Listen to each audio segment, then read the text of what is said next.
Hi musicians, this is Miss Slominski, and this is a video about our green belt. If you are in my class at school this year, 2018, I had a little mix-up with my printing. Our green belt is printed on blue paper. Our blue belt is printed on green paper. We'll all live and it'll be okay. Just to point out, this is the sheet that we're looking for. It is on blue paper, but our green belt that we're working on. I'm sort of losing my voice a little bit, so I'm trying to do just one video for all of our instruments to cover the skills that we learn in our green belt. And to start off, there are a lot of repeat things, just like doing finger push-ups, where you're pressing fingers down and lifting one up at a time, building up some strength, like that. A reminder of the song, playing ants, pizzicato. No matter what instrument you're on, you start with your highest and skinniest string, and we're going to pluck it 3 times, and then go from highest to lowest. You can see that song written behind me. If you have an E string, starting on E, E, E, E, then A, keeping on going to your lowest string. Sounds like...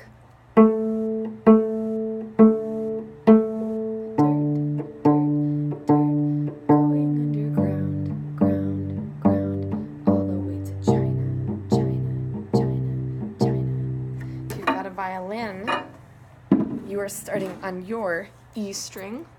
Bass is also starting on E.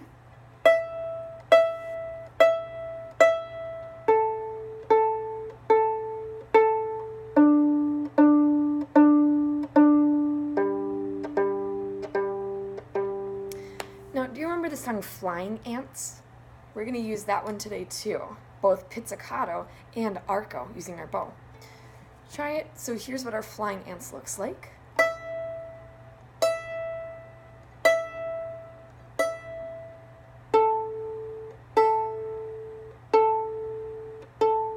Notice I'm doing circles after each note.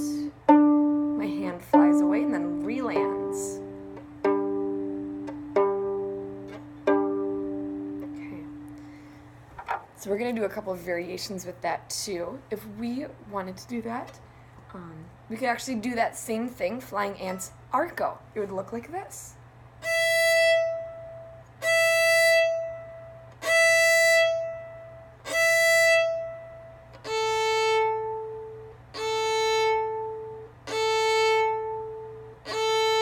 And keep on going on each string. Pause this video for a second, and then try out that song going from your highest string going to your lowest string. Cellos, make sure that cellos and basses, as you start off the song, make sure that you are pulling your bow to the right. So you're starting close to your frog and pulling to the right, pull down like that. Okay. All right, we're back on. We have a couple of rhythms that are on our green belt sheet. This is in the middle of our page. When I'm talking about rhythms, I'm talking about patterns of long or short notes. The first rhythm is eat, eat, eat. And we can do that as a down, up, down. And then we're going to do a bow lift at the end. I can tell because there's a little mark, something that looks like an apostrophe that's up there, following that last note on the rhythm. Looks like down, up, down. Lift and land on your A string.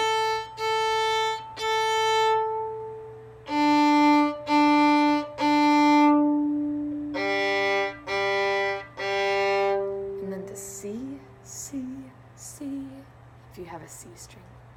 2 other rhythms, pepperoni pizza and Jack Rabbit Eats Pizza. Listen to these one time and then try it out with me. Here's pepperoni pizza, doing it just on my highest string. Pepperoni pizza. Short, short, short, short, long, long. Try out Jack Rabbit Eats Pizza. I'm going to do this on my A string, starting with a pull-down bow. Jack, whoops, that was kind of bad. Okay, Jack Rabbit Eats Pizza. Try it one more time.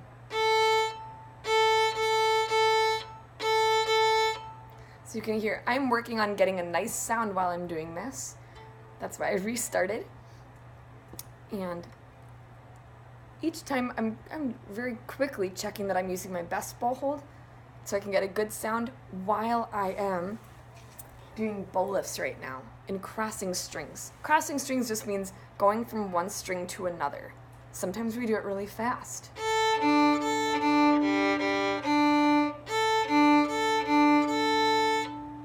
You could try your own pattern of notes right now. Just pause the video and try out getting a clear sound, only one string at a time, not getting two like this.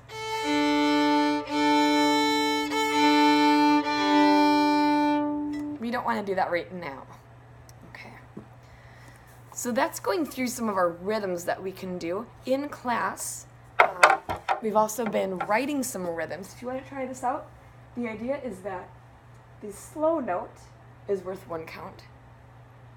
This pair of notes that are connected on top, a pair of those notes is worth 1 count, and then a rest is also worth 1 count. Each of those rhythms that we've done so far, like eat, eat, eat, rest. 1, 2, 3. That was 4 counts. Same thing with pepperoni pizza. There's 1 pair of fast notes, another pair, and then slow, slow. You could try making your own pattern of 4 counts. Let's see. So you can tell so far we are doing a lot of things. Almost everything that we're doing with this belt is with our bow. We're also starting to do some note naming.